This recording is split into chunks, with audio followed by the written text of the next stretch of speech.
From Pacifica, this is Democracy Now! This is a humanitarian crisis, a crisis of the heart and a crisis of the soul. As the government shutdown enters its 19th day, we look at President Trump's primetime Oval Office address demanding $5.7 billion to build a wall on the southern border. After Trump gave his speech filled with falsehoods, Democrats offered their response. We don't govern by temper tantrum. No president should pound the table and demand he gets his way, or else the government shuts down, hurting millions of Americans who are treated as leverage. Then we speak to longtime national security journalist William Arkin, who just left NBC denouncing the mainstream media's coverage of the Trump administration, the national security state, and perpetual war. I think because of Donald Trump, there's a tendency on the part of the mainstream media to look to the FBI and the CIA as institutions that somehow are going to save the American people from the president. The inadvertent effect of that is that they're promoting the very institutions which are the recipients and the beneficiaries of war and this state of perpetual war that we live under. William Arkin on perpetual war and the creeping fascism of Homeland Security. All that and more coming up.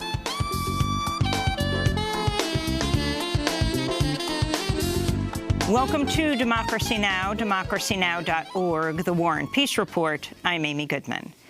The partial shutdown of the U.S. government has entered its 19th day, soon to be the longest shutdown in history. On Tuesday night, President Donald Trump addressed the nation in his first primetime speech from the Oval Office. He urged Congress to approve $5.7 billion to build a wall on the U.S.-Mexico border, but he opted not to declare a national emergency, as he threatened to. Over the years, thousands of Americans have been brutally killed by those who illegally entered our country, and thousands more lives will be lost if we don't act right now.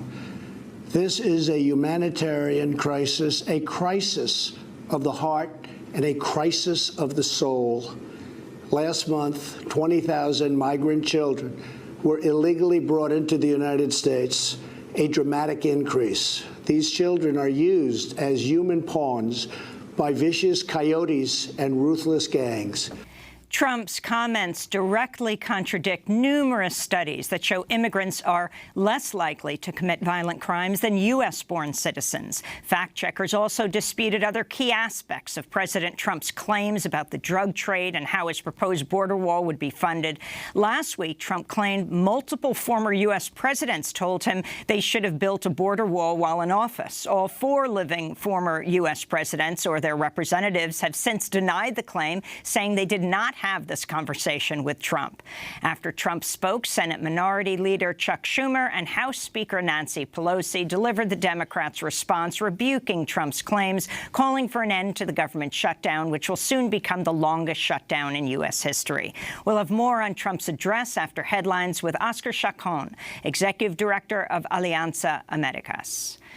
In the Senate, Democrats have blocked the first bill in the new session, which included the controversial Combating BDS Act.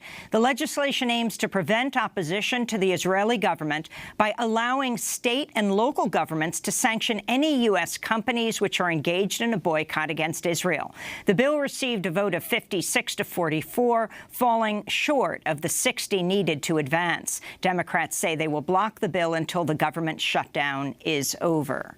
In environmental news, newly released data shows carbon dioxide emissions in the U.S. increased by 3.4% in 2018, the largest increase in 8 years. The spike comes despite a large number of coal plants closing in the past year. Researchers say the increase can be attributed to a rise in emissions from transportation, buildings, and factories. Last month, scientists said carbon dioxide emissions surged globally in 2018, describing describing the alarming trend as a speeding freight train.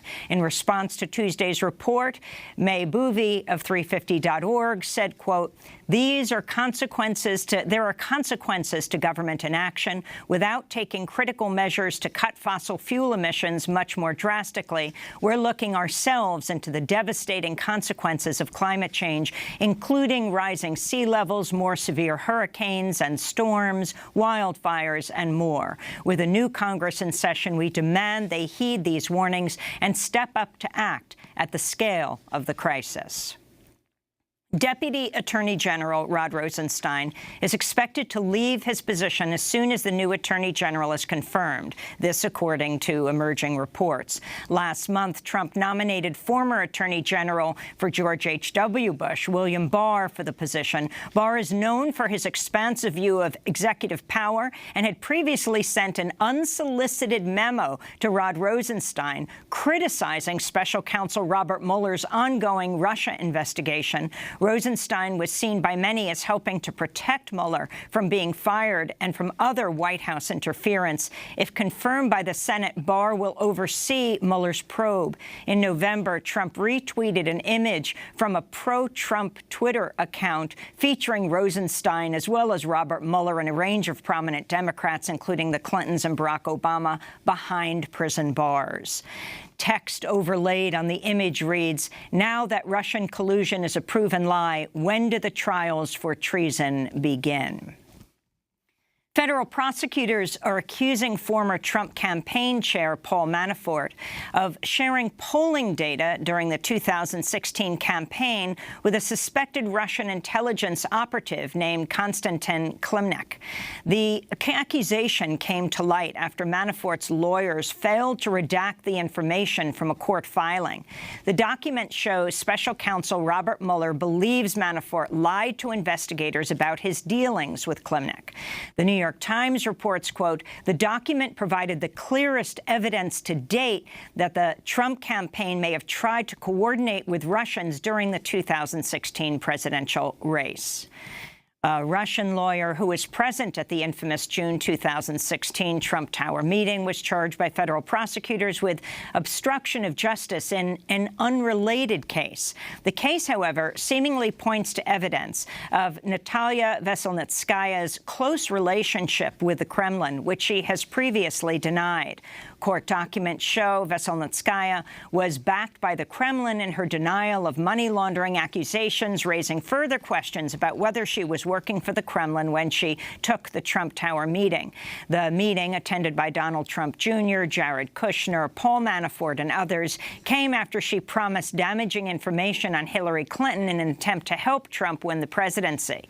In October, reports emerged Russia's government provided a memo to Veselnitskaya ahead of the June 2016 meeting. In Turkey, President Recep Tayyip Erdogan condemned recent remarks by National Security Advisor John Bolton, in which Bolton said Turkey should protect Syrian Kurdish fighters as a condition for U.S. troop withdrawal from Syria. Turkey considers the Syrian Kurdish fighters to be part of a terrorist group. Erdogan, after apparently refusing to meet directly with Bolton during his Turkey trip, said he had agreed with President Trump that the U.S. would withdraw quickly while Turkish forces would counter the remaining threat of ISIS on the ground. Secretary of State Mike Pompeo is in Iraq today to discuss the Syria withdrawal in a surprise visit. In Sudan, anti-government protests over the past month have resulted in at least 800 arrests, according to government officials. Among the arrested were professors from Khartoum University who joined the popular uprising. Dozens were killed during violent clashes last month as people took to the streets protesting the economic situation of the country and the military regime of President Omar Hassan al-Bashir, with many calling for the overthrow of the ruling National Congress Party. Al-Bashir is also accused of trying to censor news about the ongoing protests by arresting journalists, shutting down newspapers and websites, and disrupting the Internet. Los Angeles police have found a man's dead body inside the West Hollywood home of prominent Democratic donor Ed Buck. The deceased man's identity has not yet been revealed, but police have said he is Black. making him the second black man to be found dead inside Buck's home. In July 2017, 26-year-old Jamel Moore was found naked in Buck's living room after he overdosed. Buck was not charged in Moore's death, but authorities now say they'll review their investigation. Ed Buck has been a vocal supporter of various Democratic politicians and causes for years and donated to the campaigns of Barack Obama and Hillary Clinton. In Houston, Texas, funeral services were held Tuesday for Jasmine Barnes, the 7-year-old girl who was shot while in a car with her mother and 3 of her sisters last week. A second man, 24-year-old Larry Woodruff, was charged with capital murder Tuesday. Woodruff is believed to be the shooter, while another man, Eric Black Jr., who was charged earlier this week, is said to have driven the car involved in the shooting. Police say the shooting was likely a case of mistaken identity. Musician R. Kelly could be under new investigation in Georgia days after an explosive docuseries aired on Lifetime TV chronicling years of sexual abuse, domestic violence, and misconduct allegations. An attorney for the family of Joycelyn Savage, who they allege has been brainwashed and sexually abused by R. Kelly, has reportedly been contacted by the Fulton County District Attorney. The Savage family says they've been threatened by R. Kelly's manager for supporting the documentary. The popular R&B singer and producer has been accused of sexual assault, predatory behavior, and pedophilia for 2 decades, but has never been criminally convicted. To see our recent interview about the docuseries Surviving R. Kelly and the efforts to bring justice to R. Kelly's victims, go to DemocracyNow.org. In New York City, 2 Seattle city councilors warned activists and local leaders about the potential unwanted consequences of the new Amazon headquarters due to be built in Queens, New York.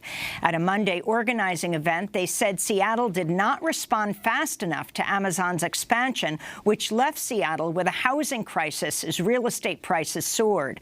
The councilors urged New Yorkers to resist an unfettered corporate takeover and demand fair labor conditions. Since Amazon's announcement of its HQ2 plans in November, community organizations and some local leaders have been protesting the move. Last month, workers at a new Amazon fulfillment center in Staten Island announced plans to unionize, citing safety, long hours, and low pay as some of their concerns.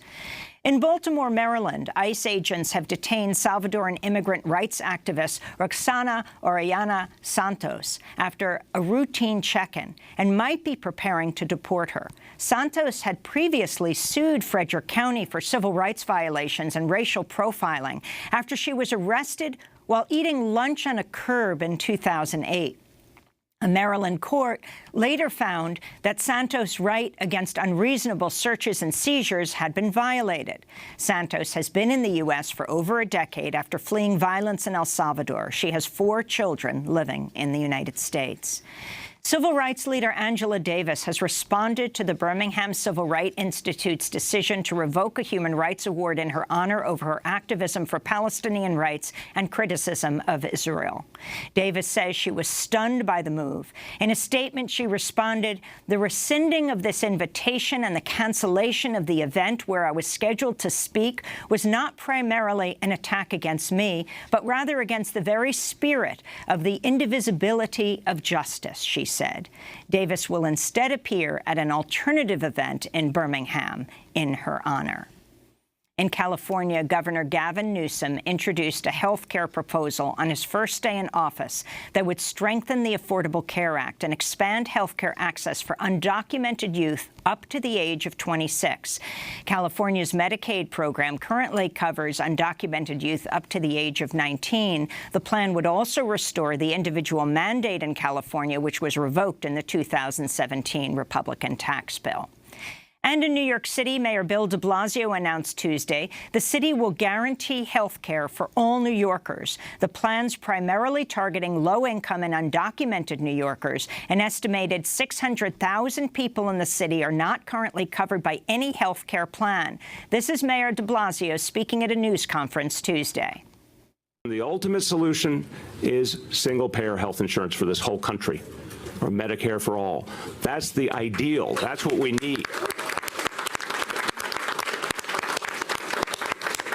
And I strongly support the single-payer bill that's going to be consider in Albany this spring. Because if Washington won't act, then our state government should act. And those are some of the headlines. This is Democracy Now!, democracynow.org, The War and Peace Report. I'm Amy Goodman. And I'm Juan Gonzalez. Welcome to all of our viewers and listeners across the country and around the world. President Donald Trump addressed the nation Tuesday night in his first primetime speech from the Oval Office. He urged Congress to approve $5.7 billion to build a wall on the U.S.-Mexico border, but he opted not to declare a national emergency to force construction of that wall. Our southern border is a pipeline for vast quantities of illegal drugs, including meth, heroin, cocaine, and fentanyl. Every week, 300 of our citizens are killed by heroin alone, 90% of which floods across from our southern border. More Americans will die from drugs this year than were killed in the entire Vietnam War. In the last 2 years, ICE officers made 266,000 arrests of aliens with criminal records, including those charged or convicted of 100,000 assaults, 30,000 sex crimes, and 4,000 violent killings. Over the years, thousands of Americans have been brutally killed by those who illegally entered our country, and thousands more lives will be lost if we don't act right now. This is a humanitarian crisis, a crisis of the heart, and a crisis of the soul. Fact-checkers disputed key aspects of President Trump's claims, which he often repeats. On the drug front, the spike in overdoses is directly linked to the rising use of the opioid fentanyl, which largely comes from China, not the southern border. CNN reports U.S. government data shows most of the hard narcotics seized by Customs and Border Protection comes at legal ports of entry, not from people trying to secretly cross the southern border. Trump's comments on violent immigrants failed to note numerous studies that show immigrants are less likely to commit violent crimes than U.S.-born citizens. President Trump went on to blame Democrats for the partial government shutdown, which entered its 19th day today. The federal government remains shut down for one reason, and one reason only, because Democrats will not fund border security. My administration is doing everything in our power to help those impacted by the situation.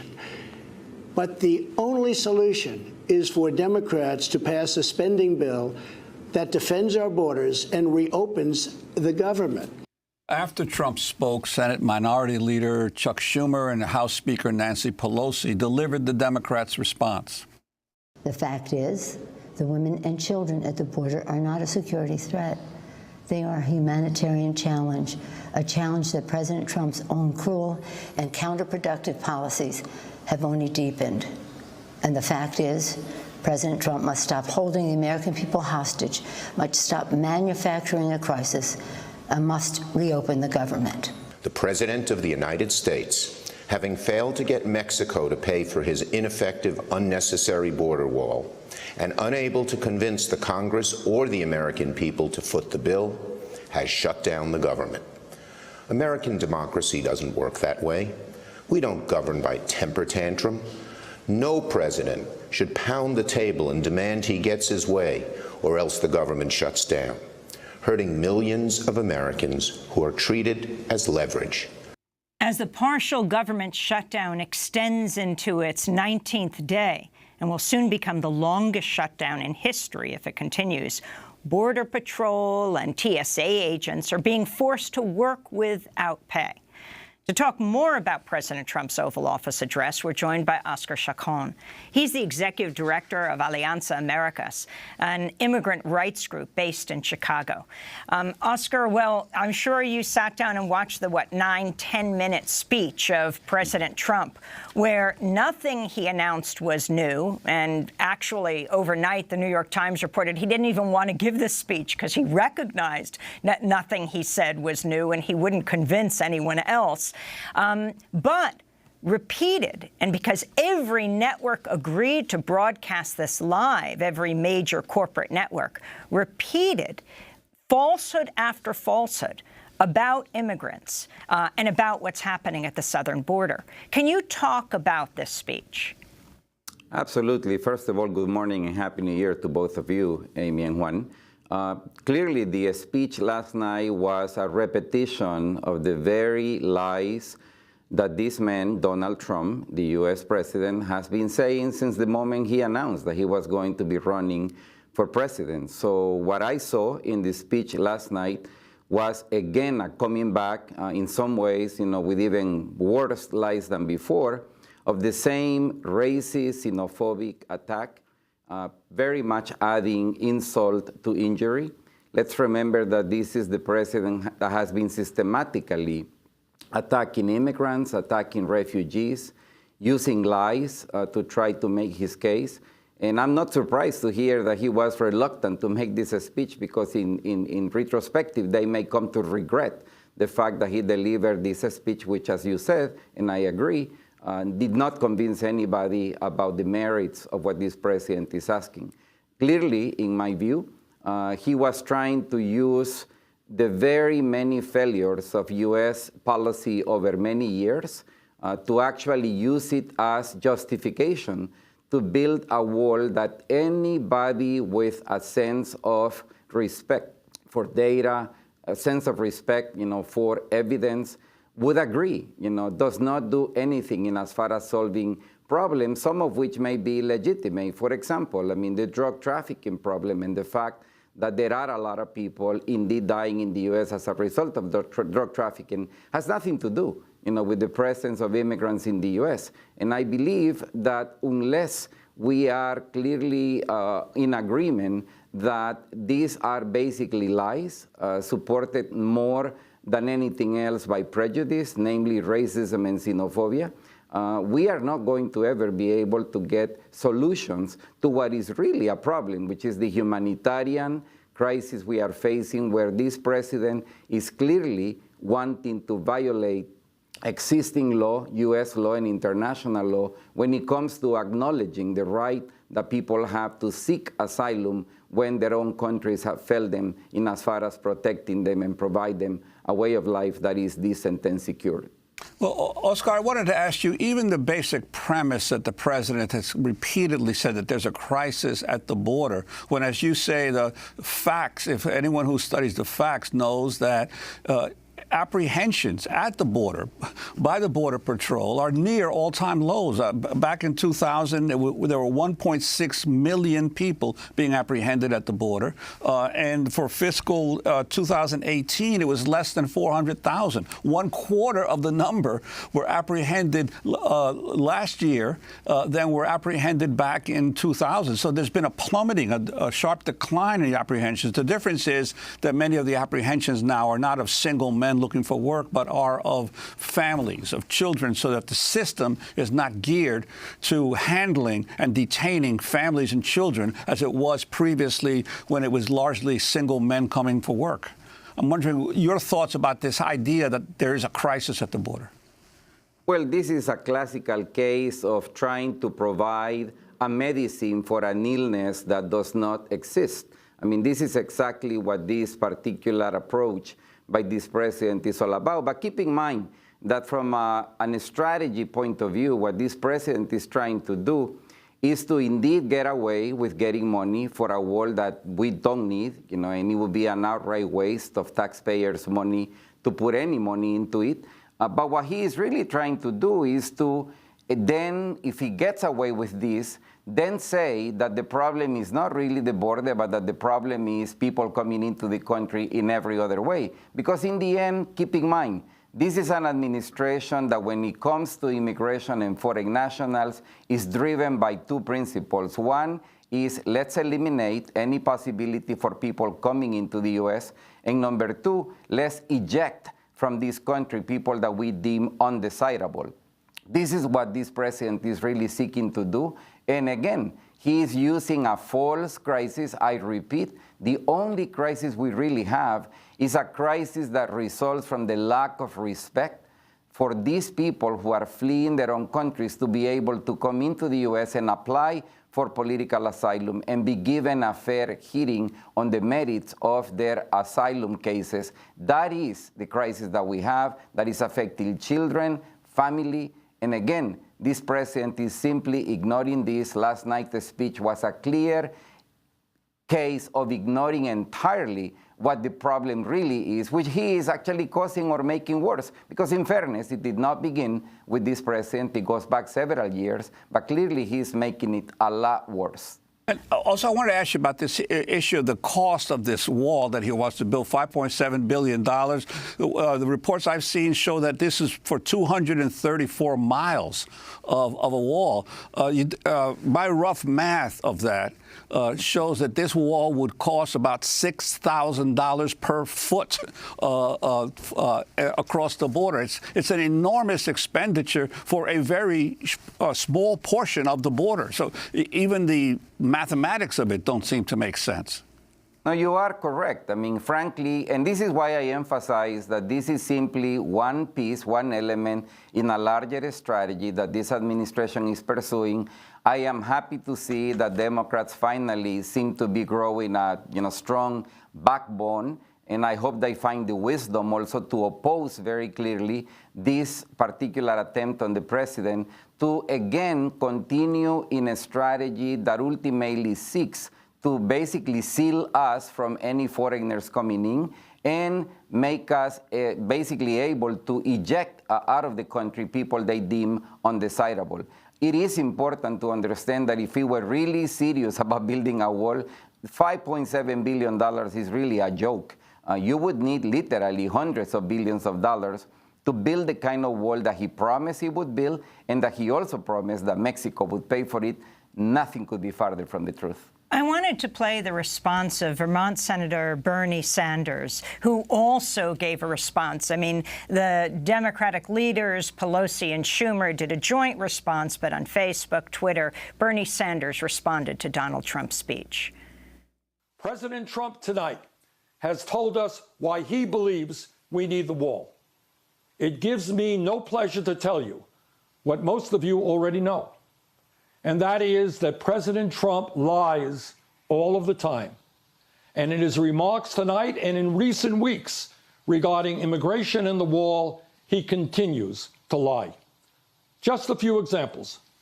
Trump has told the American people several hundred times, and he mentioned it tonight, that Mexico would pay for the wall.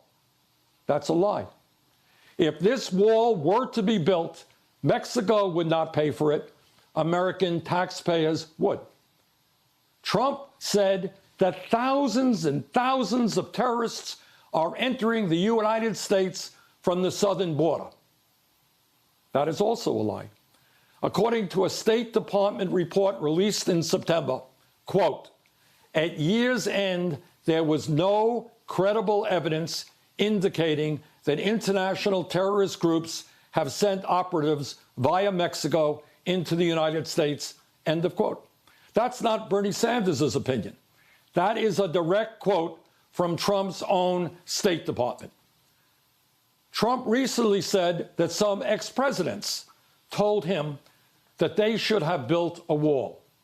That is a lie. All 4 living ex-presidents have stated clearly that they never talked to Trump about their desire to build a wall. Trump said that we need a wall to prevent heroin, fentanyl, and other illegal drugs from coming into the country. Another lie. According to Donald Trump's own Drug Enforcement Administration, the most common method Mexican cartels use to transport illegal drugs over the southwest border is through legal ports of entry using passenger vehicles. And on it goes. That is independent Senator Bernie Sanders of Vermont giving his response to President Trump's Oval Office address, which every major corporate network ran last night. Oscar Chacon, if you can respond to what Senator Sanders said and also talk about what you think needs to happen now. And the fact that to accomplish what Trump wants to, he has shut down the government, at least a quarter of it, but included in that is Homeland Security. So as he talks about his concern about Homeland Security, the TSA agents at the airports, prison guards and prisons, the border guards on the border are being forced to work without pay. Well, essentially, I mean, I agree with everything Senator Sanders said. I mean, I was saying pretty much the same thing before. I heard the recording of his response yesterday. You know, what I really believe needs to happen is a much stronger response, not only by members of Congress, but by citizens of the United States of America.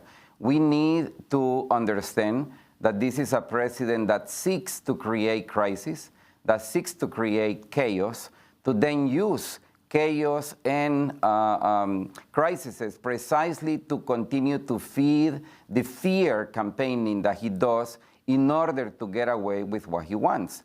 In the end, we must understand that, yes, the United States of America has been for years in a bad need for a brand new immigration policy. Clearly, what is happening now and what the president is proposing is absolutely no solution. We need to understand that the first thing we need to do is acknowledge that immigrants and immigration has been a true benefit for the country, a net asset in our nation, and also for their countries of origin. And then we also need to acknowledge once and for all that the policies that we have in place need to be brought in sync with the realities of the 21st century. Let me just give you one concrete example. We often in the United States of America celebrate when a corporation becomes more profitable because they move abroad, leaving people without jobs in the US.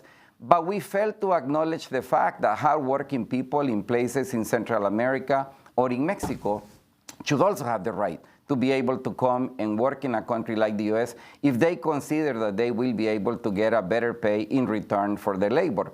That is at the core of what is wrong with our immigration policy. We need to affirm the right of people to live in community with their families, because family is central for the well-being of human beings. These are principles that we must absolutely understand that have to be at the core. And ultimately, we also need to approach this from a foreign policy perspective. If we really don't want people to come, let's really work, to make countries like Honduras, El Salvador, Guatemala, places people do not want to live because they have an opportunity for a decent way of life in their own nation. Until all that happens, I think we are going to continue to be just basically fooling ourselves, thinking that with building walls or simply funding more immigration enforcement the way we've been doing it for the past 25 years is going to solve a problem that, again, is real, but the solutions we have been so far talking about simply do not measure up. Oscar Chacon, we want to thank you very much for being with us, Executive Director Pleasure. of Alianza Americas, an immigrant rights group based in Chicago. This is Democracy Now!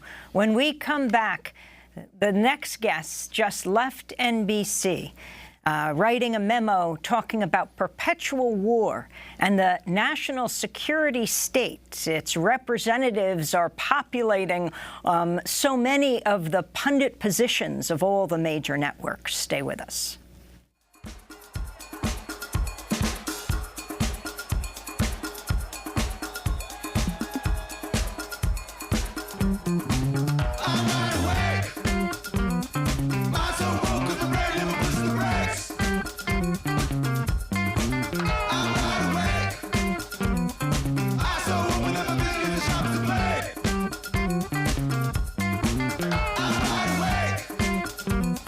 Moving it,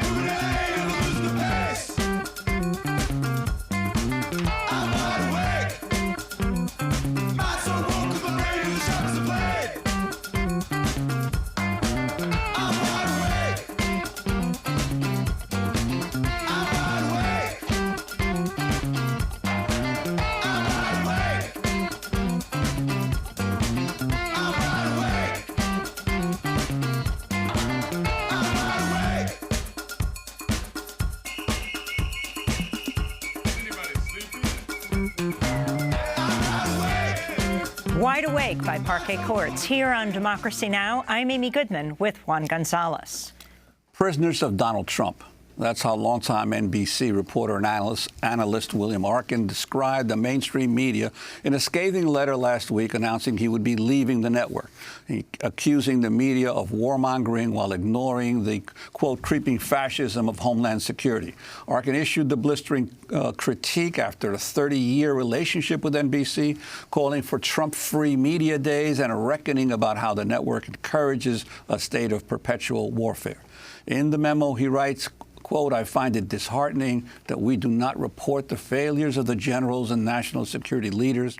I find it shocking that we essentially condone continued American bumbling in the Middle East and now Africa through our ho-hum reporting. He continues, quote, of course, Trump is an ignorant and incompetent imposter, and yet I'm alarmed at how quick NBC is to mechanically argue to the contrary, to be in favor of policies that just spell more conflict and more war. Well, for more, we're joined by William Arkin, longtime NBC reporter and analyst. His award-winning reporting has appeared in the New York Times, the Los Angeles Times, the Washington Post. He's the author of many books, including Top Secret America, The Rise of the New American Security State. Welcome to Democracy Now! So you left NBC with this explosive memo that not only indicts NBC, your network, says basically NBC, they might not like this, but doesn't stand out among the crowd of corporate networks in dealing with this issue of perpetual war. Everything I said in this letter, which was a goodbye letter to my colleagues at NBC, applies to all of the mainstream networks, applies to CNN and Fox as well. So I'm not really singling out NBC. I was just most familiar with it. And my decision not to renew my contract was really one of thinking to myself that I wanted to stand back and think more about what we needed to do in order to change our national security policy. We've been at war now for 18 years. I don't think anybody could argue that there's a country in the Middle East that's safer today than it was in 2001. The generals and the national security leadership that runs the country and now also is the commentators and the analysts who populate the news media really are not people who we can look to as saying, wow, they won a war, they avoided a war, they achieved some magnificent objective. In fact, they are the custodians and the architects of perpetual warfare. And it seemed to me like there needed to be both a different voice and a solution. And I want to step back myself and think about how we can end this era of perpetual war and how we can build some real security, both in the United States and abroad. I'm wondering, in terms of your concerns about the coverage of President Trump and of the Trump era, and your concern about the fixation, and it really is an obsession almost of all of the networks with covering him on a not just a daily, but an hourly, minute-by-minute basis. Well, let me just say, I'm here at Democracy Now!, and I shouldn't bite the hand that feeds me, but you started your broadcast today making fun of the president and his remarks last night about the border. It's almost impossible to avoid. Donald Trump runs a circus. Every day he gets up, he unzips his pants, and we go, oh my God, what is he doing? And then the next day he repeats, and we repeat. So I think that to some degree he sucks the oxygen out of the debate. He changes the discourse. And we haven't figured out yet in the news media, every part of the news media, how to get beyond that. So I'm not arguing only about the mainstream. I think everyone is stuck in the Donald Trump circus. I mean, I have to take issue with you with saying making fun, because fun is the one word I wouldn't use. But yes, we did focus on what he had to say. The more the networks broadcast directly what he has to say, this is the information that gets out to the American people. And it is so critical to take on each point. In that case, for example, that immigrants commit more crimes than natural-born Americans, which isn't true. And it's absolutely critical each time those comments are made to counter them. But let's get to the issue of who populates the network TV shows, which is validating an issue you have criticized for so long and investigated for so long, the national security state. Well, you know, I've been associated with television for 30 years. I've been a journalist for about the same period of time, but it's not my background. My background was in Army intelligence, and then thereafter I wrote books about the military. And I was called upon to be a journalist because there was a desire on the part of the Los Angeles Times, Washington Post, and NBC to have experts helping people to understand an incredibly complex issue, national security. In those days, when I started, we used to have civilian experts on the air, people who weren't former government officials, people who weren't retired generals, people who might be university professors or activists who worked in non-governmental organizations or experts who were associated with think tanks. Something happened post 9/11, something happened in this intervening years in which those people virtually disappeared from the airwaves. And we don't see as many anymore. And in fact, we increasingly see journalists who are the commentators on what's going on. Now, that's a tricky position because journalists are supposed to be unbiased, but also at the same time, they're supposed to be explaining to the public what's going on with inside information. But the end result of it is that we become shallower and shallower in our coverage, particularly in an area like national security. We've just become so shallow that we're not really able even to see the truth, which is that we're at war right now in 9 countries around the world where we're bombing, and we hardly report any of it on a day-to-day basis. So to me, the crisis is that we condone perpetual war by virtue of our lack of reporting and investigation. And then second, we fill the airwaves or we fill the newspapers with stories about the immediate and don't give an adequate amount of space to deeper investigations or what I would say would be net assessment investigations of what really is going on. I mean, whether we should or shouldn't withdraw troops from Syria, whether we should or shouldn't withdraw troops from Afghanistan, whether we should or we shouldn't improve our relations with Russia, whether we should or we shouldn't pursue denuclearization in the Korean Peninsula, all of these questions deserve a high degree of investigation and reporting beyond the question of whether or not Donald Trump is a buffoon. And we just don't do it. We're just not doing it. And so to me, I'm not necessarily interested in prescribing the why. I'm interested in changing the culture so that we can, in fact, better inform ourselves about national security so that the citizenry can play a more powerful role in influencing our national security policy. I wanted to expand on that. Back in the 70s, the old socialist economist Barana Sweezy used to talk about the huge percentage of the American population that owed its livelihood directly to the defense industry, right? And one of the things in your top secret America exposés is that the Cold War ended, and the threats, supposedly in terms of state threats, receded to the United States. But yet, obviously, the military maintains its huge spread across the world, and more importantly, through Homeland Security, the militarization internally of the country, as you point out, has gotten to the point where people don't even know how extensive the Homeland Security apparatus is of this country, and the number of people that have top secret clearance. So it seems to me that the number of people working for this apparatus has actually grown, despite the fact that the threats, the existential threats to the United States have receded. Well, there's no question that the national security establishment has grown and it has become far more powerful than it ever was. But here's the change. We've shifted from the industrial age to the information age. And consequently, we've also shifted from the dominance of the military-industrial complex, if you will, to a much more insidious and much more difficult to diagnose information complex. So the advent of contractors, the advent of a professional military, which means that the military itself touches fewer and fewer lives in America, all of those work together to make the national security state more and more embedded within our society, but yet at the same time more difficult to get to, more difficult to understand. So most people would be surprised to learn, for instance, that Amazon is one of the largest defense contractors, that they're building the cloud and they're building the data centers which support the intelligence community and support the military. And there are other civilian companies that we associate with being civilians who are also terrific beneficiaries of the military's largesse.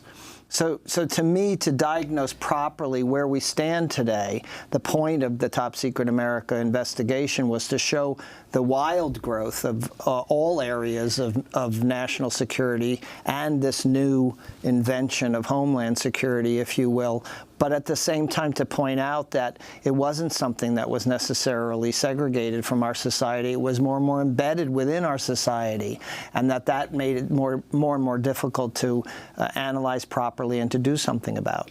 So you talked about the people who populate the networks as pundits, and you've been a fierce critic of the national security state, or at least understanding who it is who is explaining things to us. Reading from Politico, former CIA Director John Brennan laid a super spook, they said, to be reborn as a TV newsie. He just cashed in at NBC News as a senior national security and intelligence analyst, served as first expert views on Meet the Press. The Brennan acquisition seeks to elevate NBC to spook parity with CNN, which employs former Director of National Intelligence James Clapper, former CIA Director Michael Hayden, a similar capacity.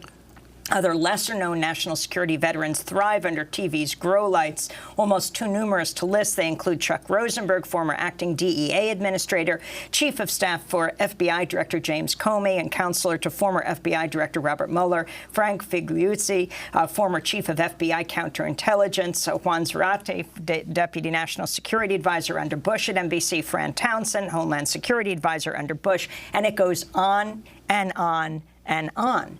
These are now the pundits. And so when you have a situation like President Trump announcing he will immediately withdraw U.S. troops from Syria and have the troops that are in Afghanistan, you have this massive attack on him that's actually led by the permanent national security state under the guise of pundits on television.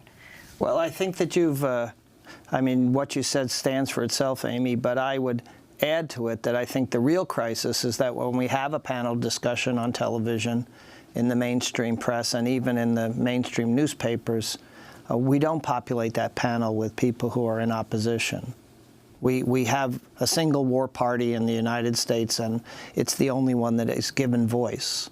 And so really the crisis is not so much that there are experienced government officials speaking out. The problem is that there aren't critics who are sitting next to them saying that you're full of it. And so to me, we need to balance that. And I think that probably because of the phenomenon of Donald Trump, let's just be honest about it, really what we see on TV now is former Obama administration officials masquerading as analysts who are nonpartisan, when in fact they are partisan.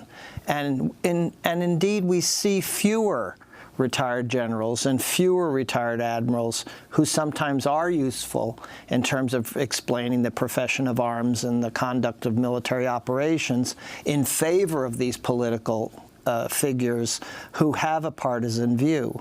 I just don't think the American public gets well served by the fact that there isn't a broad range of opinions on those panels. I want to see peaceniks. I want to see academics. I want to see historians. I want them to as much have a voice in terms of understanding what's going on as I do see a former Obama administration official. We have to break, but we're going to come back to this conversation and talk, among other issues, about one of your statements. Don't even get me started with the FBI. What? We now lionize this historically destructive institution, and much more. We're speaking to William Arkin, a longtime NBC reporter and analyst who just left the network, penning a letter critiquing the network for supporting perpetual warfare. His criticism talking about the creeping fascism of Homeland Security. Stay with us.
Déclaration by Catherine Needleman and Jennifer Lim. This is Democracy Now!, democracynow.org, The War and Peace Report. I'm Amy Goodman with Juan Gonzalez.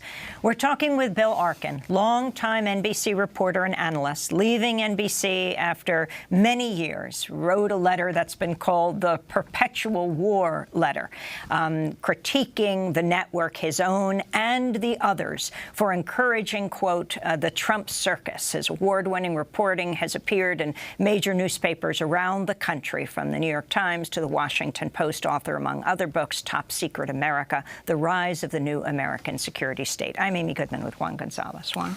Well, Bill, I wanted to ask you about another mention in your letter where you say, as perpetual war has become accepted as given in our lives, I'm proud to say I've never deviated in my argument at NBC or at my newspaper gigs that terrorists will never be defeated until we better understand why they are driven to fighting. And I have maintained my central view that air power in its broadest sense, including space and cyber, is not just the future, but the enabler and the tool of war today.